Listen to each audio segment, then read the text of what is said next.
ഒരു മനുഷ്യൻ ഈ ദുനിയാവിൽ നിന്ന് പിരിയുമ്പോൾ, വിട പറയുമ്പോൾ, അവന്റെ ജീവിതത്തിൽ ഉമ്മായുടെ ഉദരത്തിനകത്ത് 4-ാമത്തെ മാസം സന്തത സഹചാരിയായി, ശരീരത്തിന്റെ കൂട്ടുകാരനായി അല്ലാഹു സുബ്ഹാനഹു വ തആല അവന് ഔദാര്യമായി കൊടുക്കുന്ന റൂഹ് അഥവാ ആത്മാവ് എന്ന വസ്തു നമ്മളോട് ആദ്യമായി വിട പറയുന്ന മരണം എന്നതിനെ സംബന്ധിച്ചു.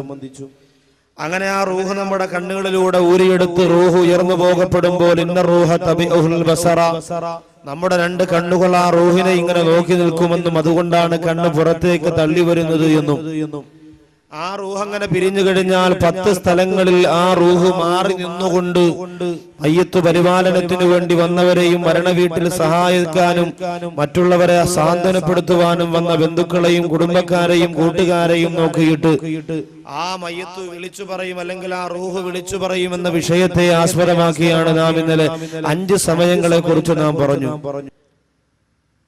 5 സമയങ്ങളിൽ ആത്മാവിന്റെ നിലവിളിയെ സംബന്ധിച്ച്, റൂഹിന്റെ നൊമ്പരങ്ങളെ സംബന്ധിച്ച് പറഞ്ഞു. നബി സല്ലല്ലാഹു അലൈഹി വസല്ലമ തങ്ങൾ ആയിഷ ബീവി റളിയല്ലാഹു തആല അൻഹയോട് പറഞ്ഞു കൊടുക്കുന്ന രംഗമാണ് ഇത്. തന്നെ ഈ ഹദീസ് തന്നെ മറ്റൊരു റിപ്പോർട്ടിൽ നബി സല്ലല്ലാഹു അലൈഹി വസല്ലമ തങ്ങൾ ആയിഷ ബീവി റളിയല്ലാഹു അൻഹയോട് ചോദിച്ചു, പ്രിയപ്പെട്ട ആയിഷ, അയ്യു ഹാലിൻ അശദ്ദു അലൽ മയ്യിത്തി, ഒരു മയ്യത്തിന് ഏറ്റവും ഭയാനകരമായ ഒരു രംഗം ആ വീട്ടിലുണ്ട്, അതെപ്പോഴാണെന്ന് നിനക്കറിയുമോ? ഒരാൾ മരണപ്പെട്ടു പോയാൽ അയാളുടെ ജീവിതത്തിലെ ഏറ്റവും ഭയാനകരമായ രംഗം, അയാൾക്ക് ആ റൂഹ് വീട്ടിൽ നിന്ന് അയാളുടെ ശരീരത്തിൽ നിന്ന് പിരിഞ്ഞു പോയാൽ ആ മയ്യത്തിന് അഭിമുഖീകരിക്കേണ്ടി വരുന്ന ഏറ്റവും വലിയ സങ്കടം എപ്പോഴാണെന്ന് ചോദിച്ചപ്പോൾ ആയിഷ ബീവി റളിയല്ലാഹു തആല അൻഹ അല്ലാഹുവിന്റെ ഹബീബിനോട് പറയുന്നു, യാ റസൂലല്ലാഹ്, താൻ വെച്ച തന്റെ ഭവനത്തിന്റെ അകത്ത് തന്റെ പ്രിയപ്പെട്ട മക്കളെയും തന്റെ കുടുംബത്തെയും മറന്നുകൊണ്ട് പിരിഞ്ഞു പോകേണ്ടി വരുമ്പോൾ, ആ വീട്ടിന്റെ അകത്ത് നിന്ന് ഇനി ഒരിക്കലും മടങ്ങി വരാത്ത യാത്രക്ക് വേണ്ടി വീട്ടിന്റെ അകത്ത് നിന്ന് തിരിക്കുമ്പോൾ വീടിന്റെ യഥാർത്ഥ പടിക്കുപ്പുറത്തേക്ക് ആ സഹോദരന്റെ മയ്യത്ത് കൊണ്ടുവന്നാൽ അതാ സഹോദരന് ഏറ്റവും അധികം വിഷമമുണ്ടാകുന്ന രംഗമാണ് എന്ന് നബി സല്ലല്ലാഹു അലൈഹി വസല്ലമ തങ്ങളോട് ആയിഷ ബീവി റളിയല്ലാഹു തആല അൻഹ പറയുമ്പോൾ നമ്മുടെ ആത്മാവിന്റെ 6-ാമത്തെ നൊമ്പരം അവിടെയാണ്. അതേ, ആ മയ്യത്തിനെ ചുമന്നുകൊണ്ട് സന്തൂക്കിന്റെ അകത്തേക്ക് എടുത്തു വെക്കുമ്പോൾ ആ ശരീരത്തിന്റെ കൂടെ ഇത്രയും നാള് സഹകരിച്ചിരുന്ന 4-ാമത്തെ മാസം ഉമ്മാടെ ഉദരത്തിനകത്ത് വെച്ച് റഹ്മാനാര പടച്ചതമ്പുരാൻ കൊടുത്തിരുന്ന റൂഹുണ്ടല്ലോ, ആ റൂഹ് വിളിച്ചു പറയുന്നു, യാ ജമാഅത്തി യാ ഹിബായി, എന്റെ മയ്യത്ത് ചുമക്കുന്നവരെ, എന്നെ ഇഷ്ടപ്പെടുന്നവരെ, എന്നെ പള്ളിയിലേക്ക് അടക്കുവാനായി ധൃതിയിൽ കൊണ്ടുപോകുന്നവരെ, എന്റെ വീട്ടിൽ അവസാനമായി എന്നെ ഓർത്ത് കരയുന്നതാരാണെന്ന് ഞാനൊന്ന് നോക്കട്ടെ, അവസാനമായി എന്നെ ഓർത്തുകൊണ്ട് കണ്ണീരൊഴുക്കുന്നതാരാണെന്ന് ഞാനൊന്നറിയട്ടെ എന്ന് പറഞ്ഞുകൊണ്ട് ആ പ്രിയപ്പെട്ട റൂഹ ശരീരത്തെ ചുമക്കുന്ന ബന്ധുക്കളോട് പറയുമെന്നാണ്.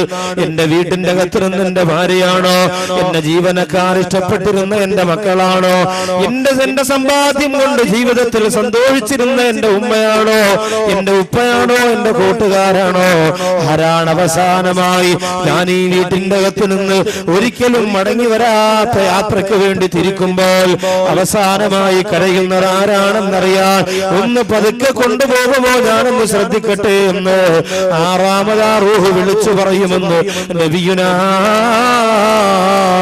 മുഹമ്മദ് മുസ്തഫ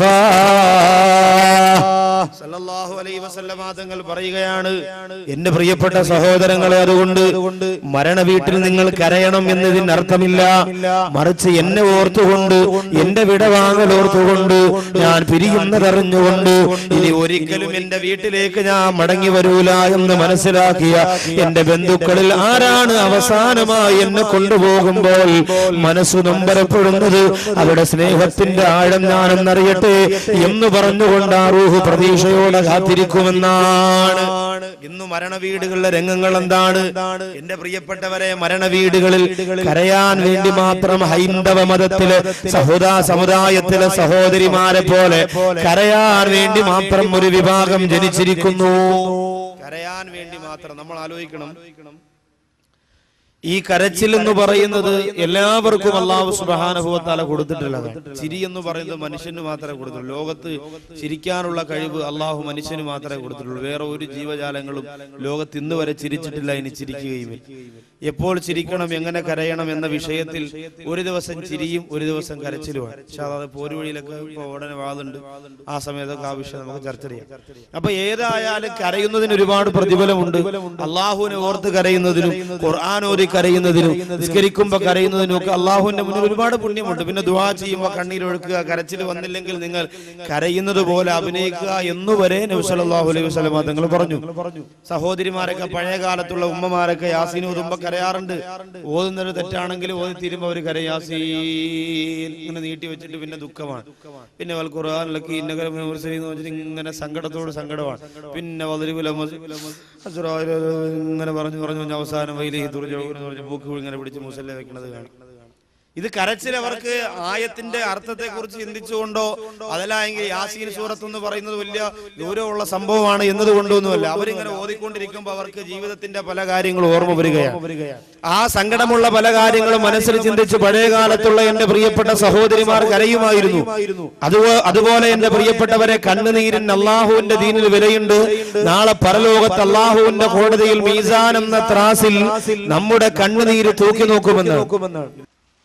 അപ്പൊ സന്തൂക്കിലേക്ക് വീട്ടിൽ നിന്ന് കൊണ്ടിറങ്ങി സന്തൂക്കിലേക്ക് എടുത്തു വെക്കുമ്പോൾ അവസാനം ആരാണ് എന്നെ ഓർത്ത് കരയുന്നത്, അത് കേൾക്കാൻ വേണ്ടി സങ്കടത്തോടെ റൂഹ് പ്രതീക്ഷിക്കുമെന്ന് എന്ന് പറഞ്ഞ് കൊണ്ടുപോകുമ്പോൾ ഒരു നിലവിളി സാധാരണ നമ്മുടെ വീട്ടിലുണ്ട്. നമ്മുടെ സഹോദരിമാർക്ക് എത്ര പറഞ്ഞാലും മനസ്സിലാവൂല. മരണ വീട്ടിൽ ശ്രദ്ധിക്കണമെന്നും മരണ വീട്ടിനോടൊരു അതവ് കാണിക്കണമെന്നും പറഞ്ഞാൽ എന്റെ പ്രിയപ്പെട്ടവർ മനസ്സിലാവൂല. പഴയ കാലത്തൊക്കെ നമ്മുടെ ഒരു പരിസരത്തൊരു മരണം നടന്നാൽ പിന്നെ 4-5 വീടുകളിൽ അന്ന് പാട്ട് പോലും ഇടൂല 2-3 ദിവസത്തേക്ക്. കാരണം അവരുടെ കൂടെ ആ അനുശോചനത്തിൽ അവർ പങ്കുചേരുകയാണ്. ഇന്നെല്ലാവർക്കും പത്രത്തിലൊരു അനുശോചനം പറഞ്ഞാൽ മതി.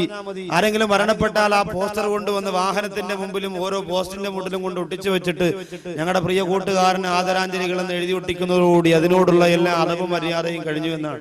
എത്രയോ വൃത്തിഹീനമാണ് മരണ വീടുകളിൽ. ചില വലിയ വലിയ നേതാക്കന്മാർ വരും, അവര് വന്നിട്ട് ആദ്യം അകത്ത് കയറി മരണ വീട്ടിൽ ഇങ്ങനെ മയ്യത്തിനെ കിടന്നിരിക്കുമ്പോൾ മയ്യത്തിന്റെ മുഖം കാണാൻ വേണ്ടിയിട്ട് കയറി വരും. ആ സമയത്ത് എല്ലാവരും നോക്കുന്നത് മയ്യത്തിനെ അല്ല, ഈ മയ്യത്ത് കാണാൻ വന്നയാളിനെ. അങ്ങനെ ഉണ്ടല്ലോ, ഈ മരണ വീട്ടിൽ നിൽക്കുന്നവര് മയ്യത്തിനെ മുമ്പ് ഇങ്ങനെ കിടത്തിയിരിക്കും. അതിന്റെ ചുറ്റാകെ നിൽക്കുന്ന ജനങ്ങളെല്ലാവരും നോക്കുന്നത് മയ്യത്തിനെ ആയിരിക്കൂല. കിടക്കുന്ന മയ്യത്തിനെ എപ്പോഴും നോക്കിക്കൊണ്ടെങ്കിൽ അങ്ങനെ ഒരേ കണക്ക് കിടക്കാണ്. ചിരിക്കൂല, കരയൂല, തലചൊറിയൂല, കൈ വെക്കൂല, കാല് വെക്കൂല, അങ്ങനെ തന്നെ കിടക്കാണല്ലോ. പൊക്കിയതും അതുപോലെ ചാടിയതും ഓടിയതൊക്കെ അവസാനിച്ചു, അതോടി അസ്തമിച്ച് കിടക്കാണ്.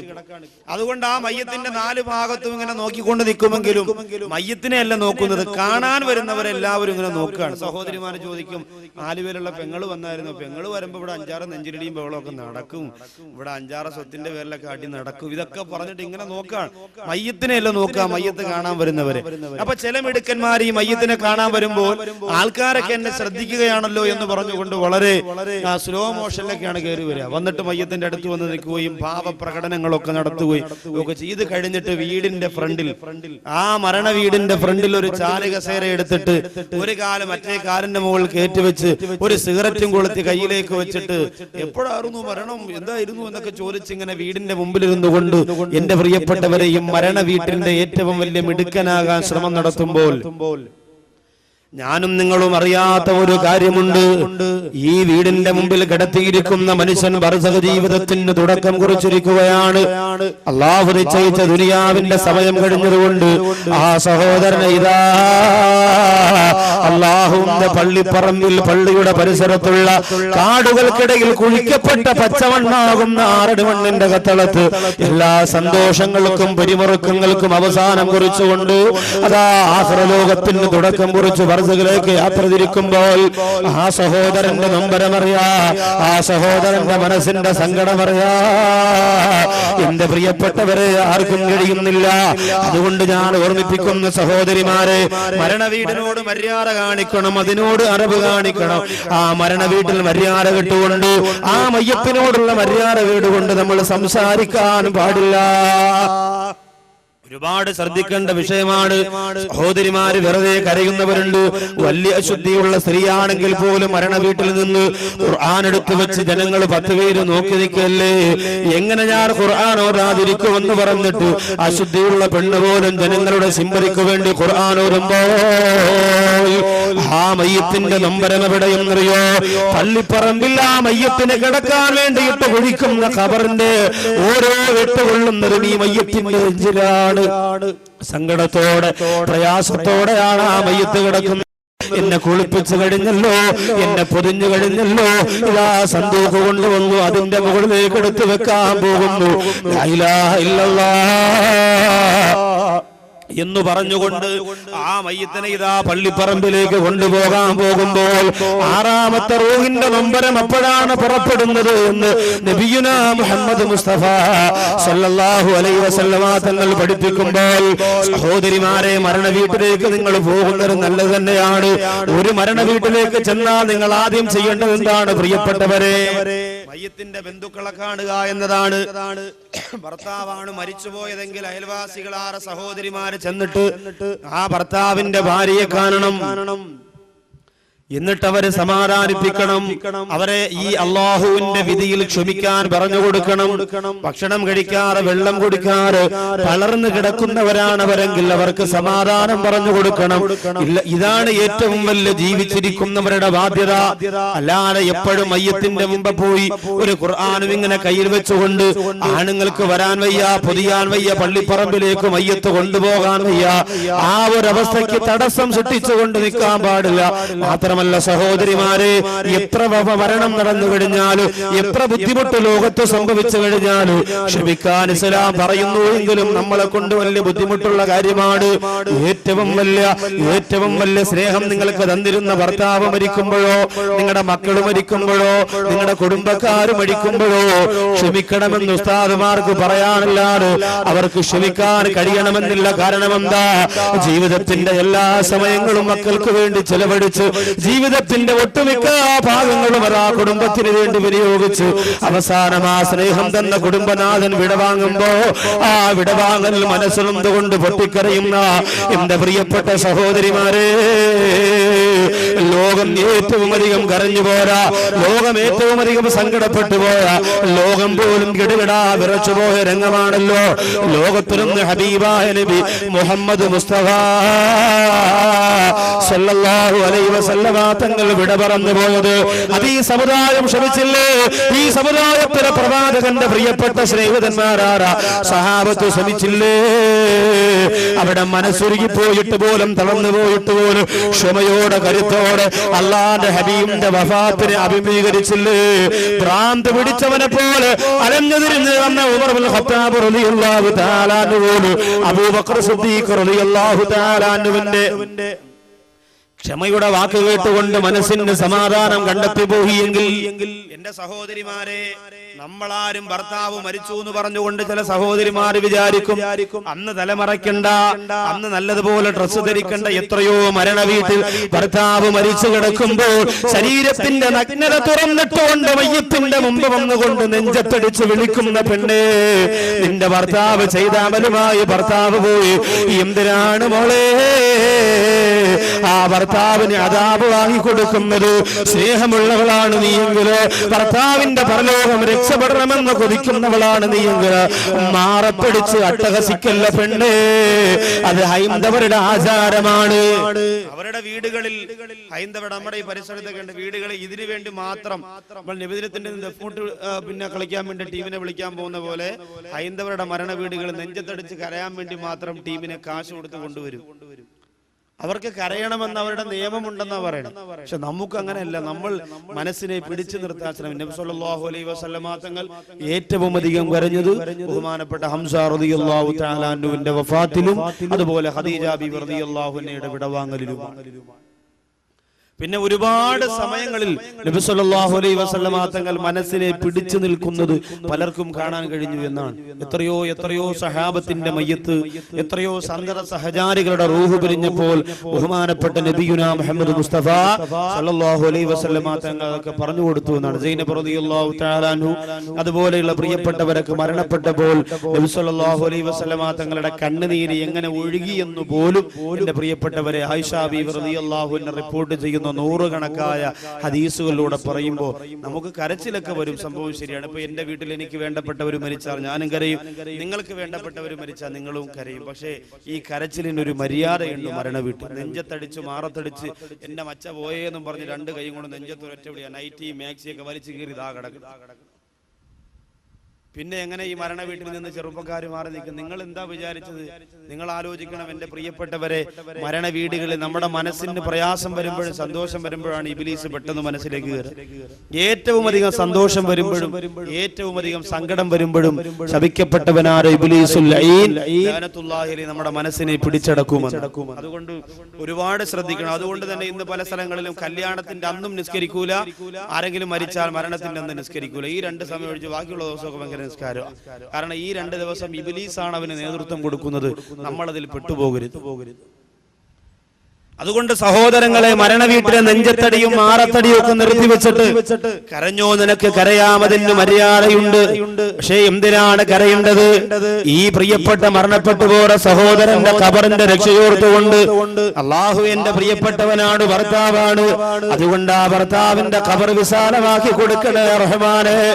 എന്റെ മക്കൾക്ക് വേണ്ടി ജീവിച്ചവനാണ്, എനിക്ക് വേണ്ടി ജീവിച്ചവനാണ്, ഞാൻ എന്തു പറഞ്ഞാലും എന്റെ മുമ്പിലേക്ക് കൊണ്ടുവന്നവനാണ്. വിദേശ രാജ്യത്ത് എന്റെ പ്രിയപ്പെട്ടവൻ കഷ്ടപ്പെടുമ്പോ ഞാൻ എന്താവശ്യപ്പെട്ടാലും എന്റെ മുമ്പിലേക്ക് കൊണ്ടുവന്ന് തന്നവനാണ്. അതുകൊണ്ട് എന്റെ പ്രിയപ്പെട്ട ഭർത്താവ് ഇന്ന് മുതൽ ബർസഖിന്റെ ജീവിതത്തിന് തുടക്കം കുറിക്കുമ്പോ എന്റെ പ്രിയപ്പെട്ട ഭർത്താവിന്റെ ഖബർ വിശാലമാക്കി കൊടുക്കണേ അല്ലാഹ് എന്നോർത്തുകൊണ്ട് കരയാമത് മാത്രമല്ല, ബഹുമാനപ്പെട്ട ഉമ്മു സുലൈം റളിയല്ലാഹു തആല അൻഹുവിനോട് അബൂ സലമ റളിയല്ലാഹു തആല അൻഹു പഠിപ്പിച്ചു കൊടുത്ത ദിക്ർ എന്താണ്? അല്ലാഹുവിന്റെ ഹബീബായ നബി മുഹമ്മദ് മുസ്തഫ സല്ലല്ലാഹു അലൈഹി വസല്ലമ തങ്ങൾ പറഞ്ഞു കൊടുത്തതാണ്. അല്ലാഹുമ്മ അജ്റുനി ഫീ മുസീബതി വഖ്ലിഫ്നി ഖൈറൻ മിൻഹാ. നബി സല്ലല്ലാഹു അലൈഹി വസല്ലമ തങ്ങൾ അടുത്തു പോയിരുന്നിട്ട് ബഹുമാനപ്പെട്ട അബൂ സലമ റളിയല്ലാഹു തആല അൻഹു പഠിച്ചുകൊണ്ട് വന്ന ദിക്റാണ്. ഉമ്മു സലമയോട് പറഞ്ഞു കൊടുത്തു, പെണ്ണേ, വിലപ്പെട്ടത് എന്തെങ്കിലും നിനക്ക് നഷ്ടപ്പെട്ടു പോയാൽ, ഏറ്റവും വേണ്ടപ്പെട്ട വിലപ്പെട്ടത് എന്തെങ്കിലും നിനക്ക് നഷ്ടപ്പെട്ടു പോയാൽ പെണ്ണെ ഈ ദിക്ർ പറയാ. അല്ലാഹുവിന്റെ റസൂൽ പറഞ്ഞിട്ടുണ്ടോ? എന്ത് ദിക്റാണെന്ന് ചോദിച്ചപ്പോ അബൂ സലമ റളിയല്ലാഹു തആല അൻഹു പറഞ്ഞു കൊടുക്കുന്നു, അല്ലാഹുമ്മ അജ്റിനി ഫീ മുസീബതി വഖ്ലിഫ്നി ഖൈറൻ മിൻഹാ. അല്ലാഹുവേ, എനിക്ക് സംഭവിച്ചു പോയ വിപത്തിൽ നീ എനിക്ക് പ്രതിഫലം തരണേ റഹ്മാനെ. വഖ്ലിഫ്നി ഖൈറൻ മിൻഹാ, അതിനേക്കാൾ ശ്രേഷ്ഠമായത് എനിക്ക് നീ പകരം തരണേ തമ്പുരാനെ. അല്ലാഹുവിന്റെ ഹബീബായ നബി തങ്ങൾ ഈ ദിക്ർ പറഞ്ഞു കൊടുത്തപ്പോ അബൂ സലമ റളിയല്ലാഹു അൻഹു തന്റെ ഭാര്യയോട് പഠിപ്പിച്ചു കൊടുത്തു. ഭാര്യ മനസ്സുകൊണ്ട് ആ ദിക്ർ പഠിച്ചു വെച്ചിരുന്നു. അവസാനമതാ ഒരുപാട് ദിവസം കഴിഞ്ഞപ്പോ അബൂ സലമ റളിയല്ലാഹു തആല അൻഹു മരണപ്പെട്ടു പോയി. ഈ ദിക്ർ പഠിപ്പിച്ചു കൊടുത്ത നബിതങ്ങൾ പറഞ്ഞു കൊടുത്ത ദിക്റും കൊണ്ട് വീട്ടിൽ നിന്ന് ഭാര്യയ്ക്ക് പഠിപ്പിച്ചു കൊടുത്ത അബൂ സലമ റളിയല്ലാഹു അൻഹു മരിച്ചുപോയി. മരിച്ചുപോയപ്പോ ഭർത്താവ് മരിച്ച 4 മാസവും 10 ദിവസവും ഇദ്ദ ഇരിക്കണമെന്ന്. സഹോദരിമാർക്ക് ഈ പരിസരത്തൊക്കെ വനിതാ ക്ലാസിന്റെ അവസ്ഥയൊന്നും എനിക്കറിയില്ല. എന്നാലും എന്റെ പ്രിയപ്പെട്ടവരെ, പഠനവേദികൾ നടത്തി സഹോദരിമാർക്ക് ഇദ്ദയുടെ കാലാവധിയും ഇദ്ദയുടെ സൂക്ഷ്മതയൊക്കെ പറഞ്ഞു മനസ്സിലാക്കി കൊടുക്കും. ഇല്ലെങ്കിൽ അത് അപകടമാണ്. ആ സമയത്ത് അവരാരും പിന്നീട് പഠിക്കാമല്ലോ, ഭർത്താവ് മരിച്ചിട്ടല്ലേ, ഒന്നും പറയാൻ നമുക്ക് പറ്റൂല. നമ്മുടെ ഇദ്ദയുടെ കാലാവധി സഹോദരിമാർ അറിഞ്ഞിരിക്കണം, അത് പഠിക്കണം. ആവശ്യമില്ലാത്തതെല്ലാം പഠിച്ച് ആവശ്യമുള്ളത് മുഴുവനും ഒഴിവാക്കുന്ന ഒരു രംഗം നമുക്ക് ഉണ്ടാവാൻ പാടില്ല. അവനെ 4 മാസവും 10 ദിവസവും ഈ ബഹുമാനപ്പെട്ട ഉമ്മു സലമ റളിയല്ലാഹു അൻഹ ഇദ്ദ ഇരുന്നപ്പോ ഈ ദുആയാണ് പഠിച്ചത്. ഭർത്താവ് പഠിപ്പിച്ചു കൊടുത്ത ദുആ, അള്ളാന്റെ ഹബീബ് നിന്റെ നേതൃത്വത്തിൽ ഭർത്താവ് തന്റെ വീട്ടിൽ വന്ന് പഠിപ്പിച്ചു കൊടുത്ത ദുആ. എന്ത് ദുആ? അല്ലാഹുമ്മ അജ്റിനി ഫീ മുസീബതി വഖ്ലിഫ്നി ഖൈറൻ മിൻഹാ. അല്ലാഹുവേ, എനിക്ക് സംഭവിച്ച എന്റെ വിപത്ത് എന്റെ ഭർത്താവിനോട് വിട പറഞ്ഞു പോയതാണ്. എത്ര സ്നേഹമായിരുന്നു അല്ലാഹ്, എത്ര സന്തോഷമായിരുന്നു അല്ലാഹ്. വഖ്ലിഫ്നി ഖൈറൻ മിൻഹാ. ആ ഭർത്താവിനേക്കാൾ നല്ല ഒരു ഉത്തമ കുടുംബനാഥന് എനിക്ക് പകരം തരണേ അല്ലാഹ് എന്നാണ് ആ ദിക്റിന്റെ അർത്ഥം. മക്കൾ മരിച്ചാലും എന്തെങ്കിലും സാധനങ്ങൾ നഷ്ടപ്പെട്ടു പോയാലും ഭർത്താവ് മരിച്ചാലും എല്ലാ സഹോദരിമാര് ദിക്റ് ചൊല്ലണം. ഭാര്യമാര് മരിച്ചാലും നിങ്ങൾ അങ്ങനെ തന്നെയാണ് ഈ ദിക്റ് ചൊല്ലണം. അങ്ങനെ ദിക്റ് ചൊല്ലുമ്പോ അള്ളാന്റെ ഹബീബ് പഠിപ്പിച്ച ദിക്റിന്റെ മഹത്വമുണ്ടല്ലോ. ആ ദിക്റിന് പകരമായി മരിച്ചുപോയവരെക്കാൾ ശ്രേഷ്ഠമായവരെ നിങ്ങൾക്ക് അല്ലാഹു തിരിച്ചു തരുന്നതാണ്.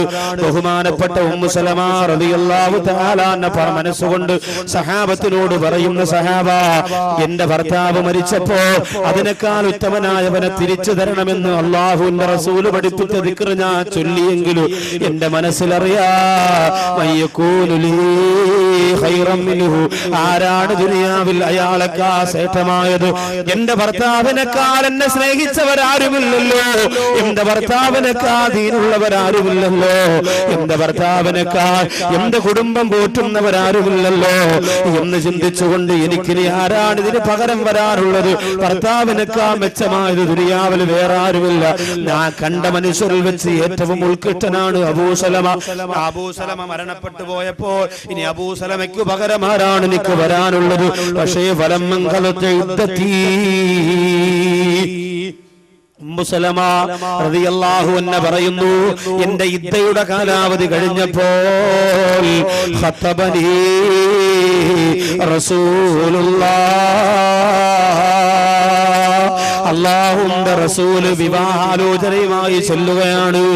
ബഹുമാനപ്പെട്ട ഉമ്മു സലമ റളിയല്ലാഹു അൻഹ പറയുന്നു, 40 ദിവസം ഞാൻ ഇദ്ദയിരുന്നുകൊണ്ട്, 4 മാസവും 10 ദിവസവും ഇദ്ദയിരുന്നുകൊണ്ട് എന്റെ പ്രിയപ്പെട്ട ഭർത്താവിന്റെ വിയോഗത്തിന്റെ ദിക്റ് ഞാൻ അങ്ങ് ചൊല്ലിയപ്പോ, റസൂലുള്ള പഠിപ്പിച്ച ദിക്റ് അങ്ങ് ചൊല്ലിയപ്പോ, എന്റെ ഭർത്താവിനേക്കാൾ ഉത്തമനായ ഭർത്താവിന് പകരം തരണമെന്ന് കരഞ്ഞുകൊണ്ട് എന്റെ പടച്ച റബ്ബിനോട് പറഞ്ഞപ്പോ അല്ലാഹു എനിക്ക് സമ്മാനമായി തന്നതാരാ? റസൂലുള്ളാഹേ,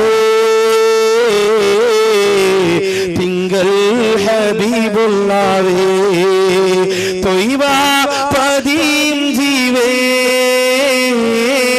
തൗഹീദൊളി നീലാവേ, അർശും കുർസിനും അധിപതിയുടയോന് അസനത്ത് ഉലകത്തിൽ ഉരച്ചപോയേ, അർശും കുർസിനും അധിപതിയുടയോന് അസനത്ത് ഉലകത്തിൽ ഉരച്ചപോയേ, താഹ റസൂലുള്ളാഹേ, തിങ്കൾ ഹബീബുള്ളാഹേ. അല്ലാഹുവിന്റെ റസൂലാണെന്ന് വിവാഹം ആലോചിച്ചു വന്നത്. ആ ദുആ ഞാൻ ചൊല്ലിയത് കൊണ്ട് അള്ളാന്റെ ഹബീബിനെയാണ് പിന്നെ എനിക്ക് ഭർത്താവായിട്ട് കിട്ടിയത്, അൽഹംദുലില്ലാഹ് എന്ന് കരഞ്ഞുകൊണ്ട് തന്റെ പ്രിയപ്പെട്ട സഹാബത്തിനോട് ഉമ്മു സലമ റളിയല്ലാഹു തആല അൻഹ വ്യക്തമാക്കി കൊടുക്കുമ്പോ, മരണ വീട്ടിൽ നെഞ്ചപ്പടിക്കുന്ന പെണ്ണേ, ഭർത്താവിന്റെ പരലോക രക്ഷ ഓർത്തുകൊണ്ടാണ് കരയേണ്ടത്. ഇന്ന് സ്ത്രീകൾ കരയുന്നതെന്തിനാ? ബഹുമാനപ്പെട്ട തഴവ ഉസ്താദ് പറഞ്ഞതുപോലെ സിനിമയ്ക്ക് സ്കൂട്ടറിൽ കൊണ്ടുപോകാൻ എന്നെ ആരുണ്ട് എന്നോർത്തവളതാ കരയുന്നേ, സിനിമയ്ക്ക് സ്കൂട്ടറിൽ കൊണ്ടുപോകാൻ എന്നെ ആരുണ്ട് എന്നോർത്തവളതാ കരയുന്നേ. അല്ലാഹുവേ, പടച്ചവനെ, എന്നെ ഇനി ആരാണ് ഒരു സിനിമ കാണിക്കാൻ കൊണ്ടുപോകാനുള്ളത്? മമ്മൂട്ടിയുടെ ബെക്സാറ്റർ കാണാൻ കൊണ്ടുപോകാൻ എന്റെ പ്രിയപ്പെട്ട ഇക്ക മേരിക്കൊണ്ടൊരു കുഞ്ഞാട് കാണാ പൾസറിന്റെ പുറകിൽ എത്തിയിട്ട് പരനിക്കാവിന്റെ റോഡിലൂടെ നാട്ടുകാർ നോക്കി നിൽക്കുന്നു. എന്റെ കൂട്ടുകാരികളാണ് സ്ത്രീകളൊക്കെ അത്ഭുതപ്പെടുമ്പോ അവരുടെ മുന്നിലൂടെ അന്തസ്സോടെ എന്നെ കൊണ്ടുപോറ എന്റെ പ്രിയപ്പെട്ട ഇക്ക ഉത്സവം കാണാൻ കൊണ്ടുപോറയിക്ക വീകാലാനിന്റെ കൃത്രിമ കടപ്പുറത്ത് എന്നെ കൊണ്ടുവന്നിട്ട് കുളിപ്പിക്കാൻ വേണ്ടിയിട്ട് എന്നെ കടലിലേക്ക് വലിച്ചെറിഞ്ഞ ഇക്ക, നാളെ ആരാണ് എന്നെ കൊണ്ടുപോകാൻ വരുന്നത്? നിങ്ങൾ മരിച്ചുപോയല്ലോ എന്ന് പറഞ്ഞ് സങ്കടപ്പെടുന്ന ഒരു ഭാര്യയായി നമ്മുടെ ഭാര്യ മാറാൻ പാടില്ല. അങ്ങനെ സങ്കടപ്പെടുന്ന ഭാര്യയാണെങ്കിൽ വേറൊരു ഭർത്താവിനെ കിട്ടുമ്പോൾ ആ സങ്കടം അങ്ങ് തീരും, പിന്നെ നമ്മളെ മറക്കും. അതിനു വേണ്ടിയിട്ടാണ് നമ്മൾ ഈ കഷ്ടപ്പെടുന്നതെങ്കിൽ അതിലൊരു അർത്ഥവുമില്ല. ചില ഭർത്താക്കന്മാരൊക്കെ ഇന്ന് പഴയതുപോലെയല്ല, ഭയങ്കര സ്നേഹമാണ്. ഭാര്യമാരോട് ഭർത്താക്കന്മാർക്കുള്ള സ്നേഹമെന്ന് പറഞ്ഞാൽ അളന്ന് തിട്ടപ്പെടുത്താൻ പറ്റൂല. വിളിക്കുന്നത് പോലും എവിടാടാ, നീ എവിടാടാ, ഞാൻ പോരു വഴിയിലാടാ, ഓക്കേടാ. ഭർത്താവ് ഭാര്യ വിളിക്കുന്നതും ഭർത്താവ് ഭാര്യയെ വിളിക്കുന്നതും ഭാര്യ ഭർത്താവിനെ വിളിക്കുന്നതും ഡാഡാണ്. ആലോചിച്ച് നോക്കി. അപ്പൊ ഭയങ്കര സ്നേഹമാണ്. 90 വയസ്സായ ഉപ്പമാര് വരെ മൊബൈലിൽ ഭാര്യയുടെ പേരടിച്ചിട്ടിരിക്കുന്നത് മൈ മോളു എന്നാണ്. എന്റെ മോളു, ചക്കരക്കുട്ടി എന്നൊക്കെയാണ്. ഇന്ന് ഭാര്യയുടെ പേര് വിളിക്കുമല്ലോ, കരള്, കൊടല്. ഇതൊക്കെ ഇങ്ങനെ ഈ ആൽബം കണ്ട് എന്റെ പ്രിയപ്പെട്ട ചെറുപ്പക്കാരൊക്കെ ആ മോഡലിലേക്ക് കാര്യങ്ങൾ നിൽക്കും. വലിയ സ്നേഹമാണ്. പ്രിയപ്പെട്ട ഉമ്മായ വേണമെങ്കിൽ വരെ ഉദരത്തിൽ കത്തി കടത്താൻ ഭാര്യ ഒരു മൂളല് തന്നാ മതി, മക്കള് തയ്യാറാണ്. ഉമ്മായെ തള്ളിപ്പറയാനും ഉപ്പായ വീട്ടിൽ നിന്ന് അടിച്ചിറക്കാനും പ്രിയപ്പെട്ട ഭാര്യ ഒന്ന് കണ്ണു കാണിച്ചാൽ റെഡിയാണ്, അതിനൊക്കെ തയ്യാറാണ്. അള്ളാഹു കാത്തുരക്ഷിക്കട്ടെ. എന്റെ പ്രിയപ്പെട്ട സഹോദരിമാരെ, അതുകൊണ്ട് ഭർത്താക്കന്മാര് മരണപ്പെടുമ്പോ നമ്മൾ അങ്ങനെയല്ല ചിന്തിച്ച് കരയാനുള്ളത്. പിന്നെയോ, എന്റെ ഭർത്താവ് എനിക്ക് തന്ന ഭക്ഷണത്തിനും എനിക്ക് തന്ന ചിലവിനും അർഹമായ പ്രതിഫലം നീ പരലോകത്ത് കൊടുക്കണേ അല്ലാ. ഇന്നലെ രാത്രി എന്റെ ശരീരത്തോട് ഒട്ടിച്ചേർന്ന് കിടന്ന എന്റെ പ്രിയപ്പെട്ടവരാണ് ഇന്ന് പച്ചമണ്ണിന്റെ അകത്ത് കിടക്കുന്നതല്ല എന്ന് ഓർത്തുകൊണ്ട് വേണം സങ്കടപ്പെടാൻ. വിഷയത്തിലേക്ക് മടങ്ങി വരട്ടെ. ഏഴാമത് നമ്മുടെ ആത്മാവ് നൊമ്പരപ്പെടുന്നത് എപ്പോഴാണ്? നമ്മുടെ ആത്മാവ് നൊമ്പരപ്പെടുന്നത് എപ്പോഴെന്നറിയുമോ? സന്തൂഖനകത്തേക്ക് നമ്മുടെ മയ്യത്ത് വെച്ചിട്ട് അവിടെ നിന്നതാ 3 ചുവട്ടടി വീട്ടിൽ നിന്ന് മുമ്പോട്ട് കൊണ്ടു നടക്കുകയാണ്.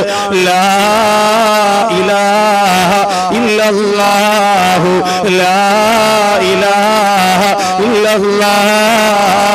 ഒന്നും മിണ്ടാനാകാറ്, ആരോടും സംസാരിക്കാനാകാറ് നിശ്ചലമായി തളർന്നുപോയ സന്തൂഖിന്റെ അകത്ത് കിടക്കുന്ന എന്റെ പ്രിയപ്പെട്ടവര്, ഇന്ന് മരിച്ചാ നാളെ ഞാനും നിങ്ങളും നേരിടേണ്ടുന്ന രംഗം ഇതാണ്. അങ്ങനെ കൊണ്ടുപോകുമ്പോ 6ാമത് റൂഹ് വിളിച്ചു പറയുന്നതെന്തെന്നറിയോ? യാ ഹിബായി വയാ ഔലാദി, എന്റെ പ്രിയപ്പെട്ട മക്കളെ, എന്നെ ഇഷ്ടപ്പെടുന്നവര്, എന്റെ കുടുംബക്കാര്, എന്റെ ബന്ധുക്കളെ എന്ന് വിളിച്ചിട്ട് 6ാമത് റൂഹ് വിളിച്ചു പറയുന്നു, നിങ്ങളാരും എന്നെ പള്ളിപ്പറമ്പിലേക്ക് കൊണ്ടുപോകുമ്പോ ദുനിയവിയായ കാര്യങ്ങൾ സംസാരിച്ചു കൊണ്ടുപോകല്ലേ. എന്റെ മഗ്ഫിറത്തിന് വേണ്ടി, എന്റെ ശരീരത്തിന്റെ മഗ്ഫിറത്തിന് വേണ്ടി പാപമോചനം തേടണമെന്ന് വിളിച്ചു പറയുമ്പോ എന്റെ പ്രിയപ്പെട്ട സഹോദരങ്ങളെ, മയ്യത്ത് കൊണ്ടുപോകുമ്പോ മൊബൈൽ ചെവിയിൽ വെച്ചുകൊണ്ട് പോകുന്നവരില്ലേ, സിനിമാ പാട്ട് പാടിക്കൊണ്ട് പോകുന്നവരില്ലേ, എന്തിനേറെ മയ്യത്ത് പൊതിയുമ്പോ പോലും ദുനിയാവിന്റെ കാര്യം പറഞ്ഞ് പൊട്ടിച്ചിരിക്കുന്നവരില്ലേ. പിന്നെയല്ലേ കൊണ്ടുപോകുമ്പോ ബഹുമാനപ്പെട്ട ഹസൻ ബസ്രി റളിയല്ലാഹു അൻഹുവിന്റെ ഉമ്മ, ആ പ്രിയപ്പെട്ട ഉമ്മയുടെ മയ്യത്ത് ഇങ്ങനെ കൊണ്ടുപോകുമ്പോൾ ഒരു സഹോദരൻ ചിരിച്ചു പോവുകയാണ്. ചിരിച്ചുകൊണ്ടിരിക്കുന്ന സഹോദരനോട് ഹസൻ ബസ്രി റഹിമഹുല്ലാഹ് ചോദിക്കുന്നു, എടോ നിനക്ക് സ്വർഗ്ഗമുറപ്പായോ? ആഖിറത്തിന്റെ വിജയം നിനക്കുറപ്പായോ? ആ സഹോദരൻ പറയുന്നു, ഇല്ല. ഹസൻ ബസ്രി റളിയല്ലാഹു അൻഹു പറയുന്നു, പിന്നെ എങ്ങനെ നിനക്ക് ചിരിക്കാൻ കഴിയും? ദുനിയാവിലെത്രയോ ആഡംബരത്തിന്റെ കോടാല് കൊണ്ട് ആത്മീയത വെട്ടിമുറിച്ച മനുഷ്യനല്ലേ, ഒന്നും ചലിക്കാൻ പോലും കഴിയാറ് ഇന്ന് കിടക്കുന്നൊരു പ്രിയപ്പെട്ടവര്. ഇവിടെ എന്തെല്ലാം എടുത്തുമറിച്ച മനുഷ്യനാണ്. പള്ളിയിൽ എന്തൊക്കെ ബഹളമായിരുന്നു, നാട്ടിലെന്തൊക്കെ ബഹളമായിരുന്നു. കുറച്ച് പണം കിട്ടിയപ്പോ നാട്ടുകാരെ മുഴുവനും ചവിട്ടി തേച്ചുകൊണ്ട് പണത്തിന്റെ പത്തി വിടർത്തി ആടുന്നത് കണ്ട് അറിയാറ് ആനന്ദ നൃത്തത്തിന് ചുവട് വെച്ച് പോറ മനുഷ്യരല്ല. ദുനിയാവിന്റെ പച്ചമണ്ണോട് ചേർന്ന് പോയില്ലേ. അതുകൊണ്ട് സഹോദരങ്ങള്, ആ മയ്യത്ത് കൊണ്ടുപോകുമ്പോ നീ ചിന്തിക്കാറുള്ളത് എന്താണ്? നാളെ ഇതുപോലെ ഞാനും പോകുമല്ല. അതുകൊണ്ട് ഇവിടെ ചിരിക്കാനുള്ള സ്ഥലമല്ല, ഇവിടെ സന്തോഷിക്കാനുള്ള സ്ഥലമല്ല. ഈ മയ്യത്തിന് വേണ്ടി അല്ലാഹുമ്മ ഗഫിർ ലഹു വർഹംഹു, അല്ലാഹുമ്മ സബ്ബിത്ഹു ഇൻദസ്വാ, അല്ലാഹുമ്മ ജാഫിൽ ഖബറൻ ജംബൈ എന്ന മനോഹരമായ ദിക്റുകൾ ചൊല്ലിയിട്ട് ആ മയ്യത്തിന് വേണ്ടി നിറകണ്ണുകളോട് അല്ലാഹുവോട് പാപമോചനം ചോദിക്കേണ്ടുന്ന സമയമാണ്. ആ സമയത്ത് പോലും നമ്മൾ മൊബൈൽ തറയിൽ വെക്കൂലല്ലോ. എല്ലാരും മൊബൈൽ ഇങ്ങനെ ഇവിടെ ഇങ്ങനെ വെച്ച് തല ഇങ്ങനെ ഇരിക്കണം എല്ലാരും. യഥാർത്ഥത്തിൽ തല തിരിഞ്ഞു എന്ന് പറഞ്ഞാൽ ഇതാ തല തിരിഞ്ഞവൻ. തല തിരിഞ്ഞെന്ന് പറഞ്ഞാൽ ഇതാ സ്വഭാവം തെറ്റുന്നതല്ല, തല ഇങ്ങനെ തിരിഞ്ഞിരിക്കും. ബൈക്കിൽ അതാ പോര് വഴി കഴിഞ്ഞടാ, ഓക്കേടാ ഓക്കെ, തല ഇങ്ങനെ സ്ത്രീകളെ വീട്ടിൽ മീനിറക്കുന്നതോ മത്സ്യം ഇന്ന് അയലയാടി കിട്ടിയത് മൊബൈൽ ഇതാ ഇങ്ങനെ ചെവിലിരിക്കുക. എന്നാ അയല. ചെറുപ്പക്കാർ പള്ളിയുടെ ബാത്റൂമിൽ പോയാൽ ഒരു വലത്തെ കൈയുടെ ഒരു വെള്ള സിബിലും ഇടത്തെ കൈ ഇങ്ങനെ മൊബൈലിലും. അത് ശരിയടാ ബാത്റൂമിലോ വെറുതെ പറയണമെന്നും അല്ല ഇത്. അവന് ദുനിയാവിന്റെ കാര്യങ്ങൾക്ക് മാത്രമേ ഉള്ളല്ലോ വെറുതെ അല്ലേ. ആലോചിച്ചു എന്തെല്ലാം കാര്യങ്ങളാണ് ഭൗതികമായ ലോകത്ത്. നമ്മൾ ഈ മൊബൈല് എപ്പോഴും ഫുൾ ടൈം നമ്മുടെ കയ്യിലുണ്ടാവും എന്ന് പറഞ്ഞാൽ ആവശ്യത്തിന് ഇത് ഉപയോഗിക്കണ്ട എന്നല്ല ഞാൻ പറയുന്നത്. മറിച്ച് ഈ ഇങ്ങനെയുള്ള സ്ഥലങ്ങളിൽ ഇങ്ങനെയുള്ള സാഹചര്യങ്ങൾ അതിനൊരു നിയന്ത്രണം ഞാനും നിങ്ങളും കൊടുത്തില്ലെങ്കിൽ അപകടമാണ്. വല്ലാത്ത ബുദ്ധിമുട്ട് നമുക്കുണ്ടാവും. മരണ വീട്ടിൽ പോലും മയ്യത്തിനെ കിടത്തി പൊതിഞ്ഞ് പള്ളിക്കകത്ത് കൊണ്ടുവന്നപ്പോ മയ്യത്തിന്റെ വയറ്റിന്റെ കഫം പൊതിഞ്ഞു വെച്ച് വയറ്റിന്റെ ഉസ്താദ് ചോദിച്ചു, ആ മയ്യത്ത് അനങ്ങുന്നുണ്ട്, മരിച്ചിട്ടില്ല. അപ്പൊ നിസ്കരിച്ചുകൊണ്ട് അടക്കിയിരുന്നെങ്കിൽ എന്തിന്റെ മോൻ പറഞ്ഞു, ഉസ്താദെ അത് ജീവനുള്ളതല്ല, എന്റെ മൊബൈല് വൈബ്രേഷനാണ്. ഉസ്താദ് പെട്ടെന്ന് പുതിയാൻ പറഞ്ഞപ്പോൾ ഞാനും കൂടെ കുനിഞ്ഞു ഇങ്ങനെ കെട്ടിക്കൊണ്ടുന്ന മൊബൈൽ അങ്ങ് വീണ്. പിന്നെ ഞാൻ വിചാരിച്ചു ഇപ്പൊ എടുക്കണ്ട, വാപ്പാക്ക് എന്തെങ്കിലും ബുദ്ധിമുട്ടുണ്ടെങ്കിൽ പോയിട്ട് വിളിച്ച് പറയട്ടെ. ഇതെന്റെ പ്രിയപ്പെട്ട ആലോചിച്ച് നോക്കുക. മരണ വീട്ടിൽ മയ്യത്ത് പൊതിയുമ്പോ വരെ അത്രയ്ക്ക് ലാഘവത്തോടു കൂടിയില്ലേ നമ്മൾ ആലോചിക്കും. വെറും ലാഘവത്തോടു കൂടി ചെയ്യാം. അതുകൊണ്ട് ശ്രദ്ധിക്കണം. എല്ലാവരും മൊബൈൽ ഉപയോഗിക്കുന്നവർ സകല ആൾക്കാരും അതിനു വേണ്ടി ഉപയോഗം. പിന്നെ പക്ഷെ പലർക്കും പറഞ്ഞുകൂടെ, ഗൾഫിൽ നിന്ന് വാപ്പമാ പിന്നെ മക്കൾ വരുമ്പോ ആദ്യം വാപ്പാക്ക് നീളമുള്ള മൊബൈൽ വാങ്ങിച്ചു. പാപ്പ ഉടനെ കടയിൽ വന്നിട്ട് കോയാക്കാട് പറയടാ മോൻ കൊണ്ടുവന്നതാ അടിപൊളി മൊബൈലാണ്, സെറ്റപ്പ് ആന്നൊക്കെ പറയും. ഉടനെ ഇതൊന്ന് ഓണാക്കാൻ നല്ലതുപോലെ അറിഞ്ഞുകൂടാ, ഓഫ് ആക്കാൻ അറിഞ്ഞുകൂടാ, കോള് വരുമ്പോ എടുക്കാൻ മാത്രം അറിയാം. അതുകൊണ്ട് ആദ്യമായിട്ട് വെള്ളിയാഴ്ച പള്ളിയിൽ പോയി. പള്ളിയിൽ ചെല്ലുമ്പോൾ ഉസ്താദ് എന്താ പറയാ, സഫുകൾ നേരെയാക്കുക, മൊബൈൽ ഓഫ് ആക്കുക. എല്ലാ ഉസ്താദന്മാരും പറയും. പറഞ്ഞില്ലെങ്കിൽ അന്ന് അവിടെ ബഹളമാണ്. ഇപ്പാവാക്ക് ഇത് ഓഫ് ആക്കാനും അറിഞ്ഞൂടാ. ഉസ്താദ് എങ്ങനെ പള്ളിയൊക്കെ